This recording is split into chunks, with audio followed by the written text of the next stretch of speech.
కనబడలేదా? గోదారి తల్లి కడుపు కోత వినబడలేదా?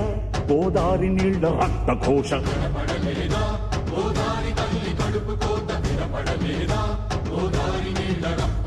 గుండె నిండా పాలున్న బిడ్డల కందించలేని తల్లి బతుకు దేనికని?